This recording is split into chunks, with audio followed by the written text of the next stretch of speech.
Misalnya ujian aku tuh udah 2 kali di bawah belencong aku nangis. Jadi beneran cuma duduk.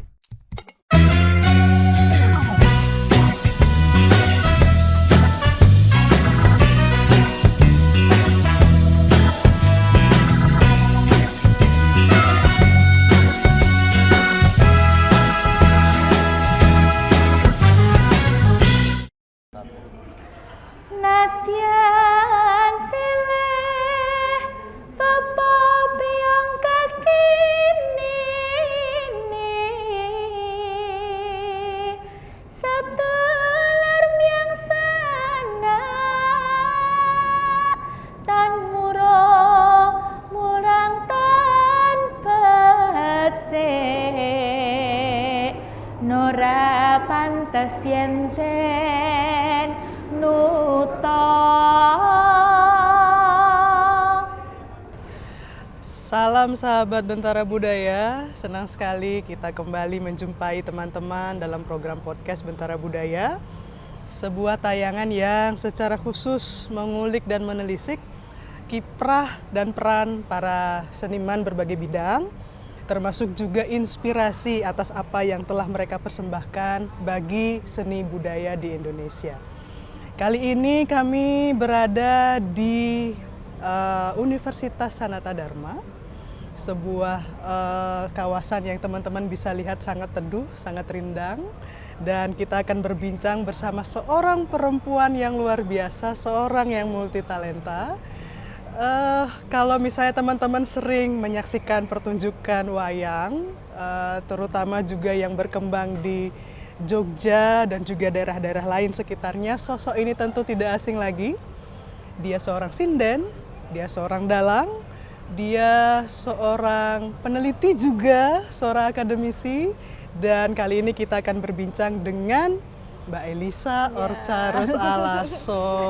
Halo Mbak Elisa, salaman dulu dong. Salaman kayak apa aja sih? Salaman tapi nggak potong pita, kita nggak ada acara resmi-resmi. Oke, apa kabar Mbak Elisa? Kabar baik banget. Ya. Senang bisa, aku nggak nyangka sih podcast tapi di kampus sendiri. Karena kan Mbak Elisa studi dokter ya di Sadar ya, Sanata Dharma ini ya? Iya. Ambil apa sih? Cerita dong. Ambil kajian seni masyarakat. Oke. Ya, itu juga ditarik oleh seorang Romo Banar yang membuat aku akhirnya sekolah di sini. Emang berawal dari pertunjukan di Beringin Soekarno ini. Jadi aku ada pertunjukan gitu waktu itu kayak Hari Pancasila. Aku ada nyinden di situ. Finally ketemu Romo Banar, ditariklah aku suruh masuk S3 di sini. Ya, segitu cerita. Aku bisa masuk di sini. Aku nggak akan tanya bagaimana proses riset dan proses disertasi. Iya, karena itu hal yang sensitif. Hal yang sensitif dan sangat dihindari oleh teman-teman mahasiswa. Oke. Tapi aku mau tanya nih, kan teman-teman pasti sudah kenal ya, sudah akrab dengan Mbak Elisa. Kalau kita nonton YouTube gitu, lihat wayang gitu, Elisa gitu, yang muncul pasti wah, adegan limbuannya, adegan yang membuat kita menonton wayang itu senang. Nah, tapi aku mau tanya, ya mungkin ini sudah sering diobrolin aku, proses awalnya Mbak Elisa itu masuk ke dunia pedalangan, mencintai wayang itu gimana awalnya? Iya, jadi sebenarnya emang berawal dari riset, dulu pernah riset tentang wayang, dan aku nggak pernah membayangkan bentuk pertunjukan wayang itu seperti apa. Sebenarnya nggak pernah membayangkan, cuman tahu aja wayang gitu. Wayang itu ya boneka, tapi itu boneka bayangan, sekilas sekedar itu aja, dan nggak pernah tahu gebiar pertunjukan wayang itu kayak apa. Nah, dulu aku nonton wayang itu dapat pertunjukan wayang yang biasa-biasa aja. Umur berapa itu kira-kira itu? Umur mungkin 17. 17? Jadi 18, sudah? Ya habis selesai SMA, ya SMA akhir lah. Itu aku mau pengen lihat pertunjukan wayang, aku dapatnya di daerah Bantul ya itu. Maksudnya kenalan ya, kayak ya udah dianggap kayak om ketemu gede. Om ketemu gede. Ya, Pak Aneng, dia dosen di ISI Jogja. Di situ aku nonton pertunjukan wayang pertama, terus aku ngerasa apa sih orang kok nonton pertunjukan kayak gitu? Oh, berarti dirimu tidak paham itu kenapa Enggak. lakonnya Jadi juga jangan enggak paham ya? jangan kan lakon itu ngomong apa dalangnya aja aku nggak ngerti kan. Jadi Oke. kenapa tiba-tiba dia bisa mengundang tamu dari luar atau siapapun dia sebutin di atas panggung dan langsung aja dengan santainya masuk ke atas panggung, dia suruh nyanyi lah, suruh apalah gitu. Ini pertunjukan apa sih gitu. Jadi aku jujur aja kaget dengan keluasan pertunjukannya. Ini tuh pertunjukan yang serius, tapi kok bisa ya kayak gitu. Jadi orang pakai ya orang biasa masyarakat gitu ditarik ke atas panggung, dia ngomong-ngomong atau apa gitu di atas panggung dan ini apa sih masuk frame kayak gini gitu.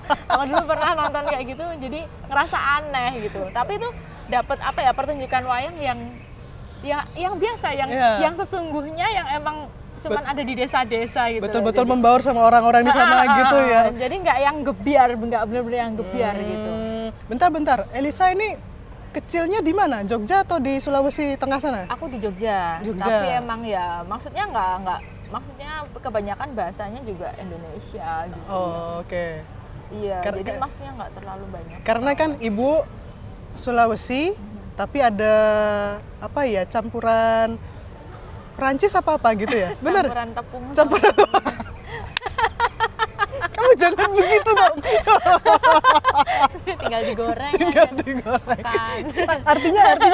Artinya kan kultur keluarganya kan pasti agak lain dong. Iya, agak campuran gitu dong. Gimana tuh biasanya di rumah? Enggak sih, biasa aja sih kalau soal kehidupan keluarga ya pada umumnya gitu. Nggak ada hubungan dengan seni atau apa gitu? Nggak ada. Nggak ada, umum.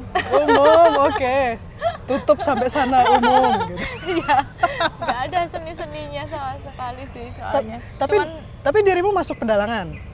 Masuknya pedalangan ya. Dulunya pengennya teater tapi jadinya pedalangan. Ya yang ngajak yang aku tonton itu Pak Aneng itu, dia bilang daripada teater mending pedalangan aja. Soalnya kalau di pedalangan kamu bisa teater tapi dengan dirimu sendiri gitu loh, jadi nggak harus sama orang lain. Jadi yang dieksplor tuh bener-bener karakter dalam dirimu yang dibagi banyak gitu. Apalagi kamu cewek, di pedalangan kebanyakan cowok. Nanti kamu pasti kamu bakal jadi star kayak gitu. Dia mikir gitu, terus ya nggak nyangka juga sih bakal kayak gini. Bener-bener iseng banget. Terus aku waktu mau ndalang aja disuruh kan praktek. Udah coba pegang wayangnya. Nggak mau aku pegang wayangnya, takut. Takut? Iya, takut karena aku jenisnya takut salah gitu loh. Jadi nanti kalau aku pegang gini gimana sih, aneh soalnya tuh kan stick kayak gitu dan dia tangannya kayak gini, terus gimana bentuknya aku nggak tahu. Cara memainkannya gimana, menggerakkannya gimana dikasih gitu. tahu tuh sama ketua jurusannya pada waktu itu Pak Agung Nugroho. Udah, yang penting wayang itu masuk, jalan, keluar, udah selesai. Semudah itu kah? No. Dia bilang gitu. Ya udah nanti kamu jadi peneliti aja, kamu ngomongin tentang wayang nggak harus jadi dalang kok, dia bilang. Diem-diemin gitu ya hatiku gitu. Padahal aku udah mulai kayak mundur, nggak pengen lanjut gitu. Aku takut dengan alien-alien yang aku nggak kenal ini. Tapi menarik pilihanmu berani untuk mengambil jurusan pedalangan gitu. Sebenarnya keluarga itu gimana reaksi awalnya? Kan pasti mereka heran dong. Iya. Ini gimana anakku kok tiba-tiba masuk pedalangan, padahal ini aja enggak terlalu. Tadi kan latar seni enggak terlalu. Enggak. Bahasa juga enggak terlalu. Iya. Gimana tuh? Iya. Sebenarnya kayak mama sama kakak itu emang lebih ke udah kalau kamu nggak kuat langsung lambaikan tangan aja. Kita ulang, kita restart atau kita ya diulang dari awal. Kalau kamu mau ambil apa yang kamu inginkan, waktu itu aku pengen psikologi atau aku pengen ambil hubungan internasional atau mau ambil apa, terserah yang kamu pengen. Nanti kita cariin dananya sebisa-bisanya. Waktu itu kan Miss Queen banget ya, Miss Queen. Jadi ya emang aku tuh nggak mau masuk ke sekolah yang nanti akan membebani apapun. Kalau bisa aku bayar sendiri, tapi karena aku bokek ya aku minta negara gitu. Ya waktu itu ada jalur namanya bidik misi, jadi aku full dibiayain negara sih. Jadi tapi sekarang aku merasa udah membayar negara dengan pengabdianku pada budaya. Wih, dahsyat. Jadi punya pride gitu ya. Pride aku tuh sombong. Ya seniman biasa. Ya. Dan proses belajar di isi pedalangan kan pasti nggak mudah dong ya, tertatih-tatih dong ya. Ceritain dong gimana itu prosesnya dirimu tuh selain tidak paham bahasa, tidak paham wayangnya atau gimana, monggo. Sebenarnya kalau apa ya, antara senep sama senep, tahu senep nggak sih? Senep. Kayak kamu tuh ya kelelep, atau kamu kayak ada sesuatu yang hitam dan kamu ya itu. Kadang-kadang aku ngerasa itu tuh seram, terus aku nggak kayak pupus harapan ya, kayak mau misalnya ujian aku tuh udah 2 kali di bawah belencong aku nangis. Jadi beneran cuma duduk. Oke. Misalnya tahu nggak sih dalam dunia wayang itu ada adegan tuh jantur namanya. Jantur tuh kayak narasi ya, tapi pakai bahasa Jawa gitu. Ya. Aneng ge. Lupa. Jadi ya udah nangis gitu. Terus freeze di depan itu diam aja. Freeze banget. Sebenarnya tuh nggak cuma aku, tapi Kasian. teman-temanku juga yang mereka tuh emang udah biasa di SMKI, terus mereka biasa dalang kayak gitu tuh juga nggak tahu dengan kultur kita yang harus ujian di depan masyarakat kayak gitu, kita harus dalang dan kita hafalin naskahnya tuh kayak udah takut aja kayak gitu bawaannya. Jadi kalau misalnya udah ngancing ya, udah nge-freeze kayak gitu, nanti sama temen-temen ya kayak gitu langsung kita hancur. Oke. Aku mau mundur, aku mau udah aja. Oke. Tapi kan dirimu menyelesaikannya akhirnya studi itu. Iya, dan itu ada 5 semester, tau gak sih pakeliran itu. Jadi ada stepnya tuh sampai 5 step untuk kita belajar pakeliran khusus Yogyakarta waktu itu. Mungkin sekarang kurikulumnya udah ganti, tapi waktu aku ngalamin yang kayak gitu. Jadi ada serunya gitu loh. Waktu yang pertama, bayangin gak sih kalau pentas tuh di Parangkusumo, which kamu tahu ya Parangkusumo itu tempat apa. Jadi di sana tuh barengan sama mbak-mbak cantik yang mereka pakai bedak. Emang ini dunia apa? Aku harus dalang di sana. Tapi mereka kayak seneng gitu loh ngelihat aku satu-satunya cewek yang dalang di sana. Jadi kita mulai jadi step by step-stepnya. Misalnya kita dari adegan budalan dulu, terus nanti berkembang di adegan mungkin adegan pertama, adegan kedua. Jadi ada step-step adegan dari satu Semalam Suntuk sampai nanti di semester 4 atau 5 kita tuh mempelajari yang full Semalam Suntuk cuman dibagi orang-orangnya, sama 1 kali lagi pakeliran ringkas. Jadi untuk yang panjang itu kita ringkas jadi 1 jam, 3 jam itu kita bikin sendiri kayak gitu. Untuk kayak gitu. Tapi ya nggak bikin sendiri sih. Aku juga ngelihat dari yang lalu dijadiin satu ya. Pokoknya gitulah, ada proses-proses tertentu yang emang susah gitu. Kalau nggak aku dibantu sama teman-teman aku, terus ngalamin serunya sekolah seni sama cowok-cowok yang mereka ya sangat menganggap aku jadi adiknya kayak gitu. Jadi kayak dibantuin apa-apa, aku nggak ngerti juga dibantuin, disayang lah sama teman-teman. Kan karena waktu itu satu-satunya cewek ya. Satu-satunya. Iya, satu-satunya dari dikerubungin semua laki-laki kebanyakan cowok satu jurusan. Habis itu 2 tahun setelahku baru masuk cewek lagi. Oke. Gitu sih. Jadi di situ ada serunya, ada senengnya. Tapi aku nggak tahu, daripada keluar aku lebih milih bertahan. Kayak gitu dari dulu. Jadi aku bisa. Dengan segala proses yang pasti nggak mudah. Itu beneran. Jadi di pendopo nangis itu aku ngalamin kayak gitu udah 2 kali. Di bawah belencong. Nangis. Nah, aku mau tanya sekarang soal ini. Pertama kali nyinden. Oke. Itu gimana tuh? Sebelum dalang nyinden dulu ya. Nyinden dulu. Jadi dia diajak sama ya itu Pak Aneng itu. Om ketemu gede itu. Om ketemu gede. Dia minta aku buat udah kamu biar tahu nih pertunjukan wayang kayak apa, beda sudut pandangnya dari kamu yang di luar panggung sama kamu di dalam panggung itu rasanya beda. Didandanilah aku dengan segala bentuknya. Pokoknya parah banget bentuknya pada waktu itu. Sanggulnya tuh nggak presisi, dia kecil banget. Terus sanggulnya nggak presisi. Ada fotonya nggak tuh Nggak tahu ya, semoga nggak ada. Aku berharap fotonya nggak ada, guys. Kalau ada kalian bisa nge-screenshot itu dan nih Mbak Lisa, kamu dulu bentuknya kayak diviralkan. Gini, sombong ya. Lanjut. Gitu. Terus aku harus belajar 1 lagu waktu itu, terus untuk menyanyi. Dan aku sebel banget, maksudnya aku 8 jam pertunjukan, aku nyanyi cuma 4 menit lah istilahnya. Karena kan emang kita nyanyi cuma waktu limbuan aja, dan aku yang lainnya aku nggak ngerti lagunya kayak apa, kan nggak paham. Jadi aku nunggu adegan itu tuh ya bosen banget sih maksudnya. Ya itu, dan aku ngelihat semua orang kayak orang-orang teman-temanku pada ngetawain aku karena bentukku yang nggak karu-karuan itu. Jadi semalam tuh jadi bahan leluconnya mereka. Itu masih kuliah? Itu masih kuliah? Iya. Oke. OTW kuliah gitu loh. Oh, oke. Jadi ngeliat aku tuh adalah suatu bentuk keluputan, guys. Jadi mereka lihat aku tuh udah ketawa dulu. Ya udahlah, aku jadi hiburan kamu. Ya kayak gitu awalnya. Tapi finally emang belajarnya tuh dari panggung ke panggung. Bukan aku belajar terus masuk panggung, enggak. Tapi di atas panggung aku belajar. Jadi misalnya oke, hari ini aku bisa satu lagu langgam aja, besok ya aku harus nambah dong. Ketika aku berangkat lagi, aku harus bisa 2 langgam. Terus misalnya aku berangkat lagi paling enggak bagian core yang sering keluar nih tentang ini aku udah bisa lagunya kayak gini. Jadi kadang sinden-sinden zaman dulu sampai sekarang sih mereka punya buku catatan ya. Kalian kalau ngerti sinden itu punya dingklik. Nah, dalam dingkliknya tuh ada kitab. Nah, kitab-kitabnya itu isinya ya kalau sekarang sih tinggal ngeprint aja, ngeprint PDF atau kamu pakai iPad tinggal gini ya. Kalau dulu nggak, nyatet manual guys. Jadi ya udah.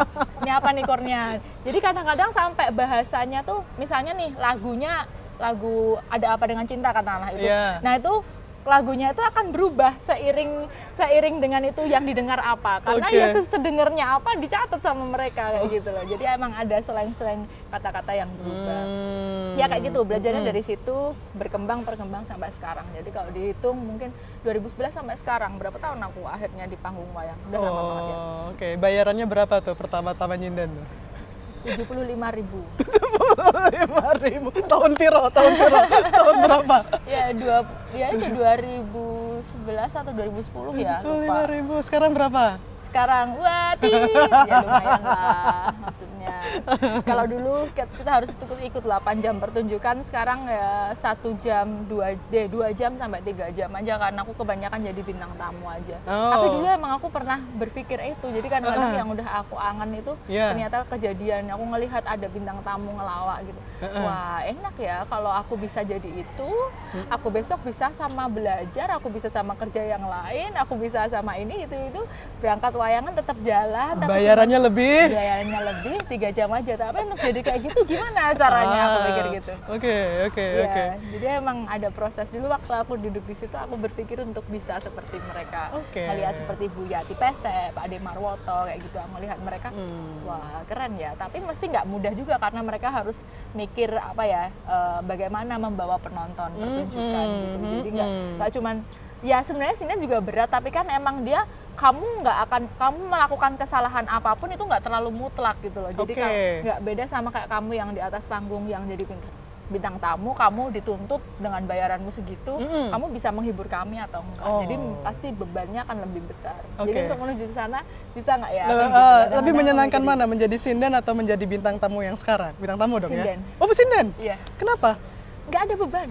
Karena nggak ada beban tadi itu. Jadi aku seneng, aku kangen banget ketika daily activity-ku sama Pak Aseno dulu yang udah walaupun itu habis banyak waktu, kita habis di jalan, kita habis bener-bener yang ya udah tidur, berangkat nanti kita harus ready dari jam 7 ya, jam 7 malam kita udah ready, berarti dandannya jam 5. Jam 5 sore dandan, jam 7 udah ready, kita makan, jam 8 udah di atas panggung, ya, semalam sampai jam 3 atau setengah 4 atau jam 4 pagi. Terus nanti kita selesai istirahat dan begitu seterusnya. Tapi aku kangen itu karena emang nggak ada beban hidup. Oke, nggak ada beban hidup. Jadi emang kamu samar di antara ada 8 sinden atau 6 sinden, ya kalau kamu nggak bisa ya silahkan belajar. Ya udah tugasmu di situ kayak apa sih? Kayak mesin. Ya bukan mesin juga ya. Walaupun kamu harus ada kreativitas, tapi di sini bebas, kamu kreativitasnya mau dituangin terserah, mau nggak apa-apa kayak gitu. Itu terserah dalam dunia sinden ya udah. Sebentar kita stop dulu soal dunia sinden dan pengalamannya Mbak Elisa bareng dengan Ki Seno Nugroho gitu ya sama Warga Laras. Kita tahan, nanti kita sambung ke segmen kedua. Teman-teman jangan kemana-mana, nanti kita ketemu lagi di podcast Bentara Budaya. Kan kalau nyinden itu pas adegan limbuan itu kan dirimu biasanya Elisa Bule tuh. Iya. Itu namanya kamu tuh nggak cocok jadi orang yang apa kayak yang sopan kayak gitu, nggak cocok, dari kamu aja udah nggak cocok gitu. Pak Seno bilang kayak gitu. Jangan lupa like, komen, share dan subscribe channel Bentara Budaya serta nyalakan lonceng notifikasinya ya.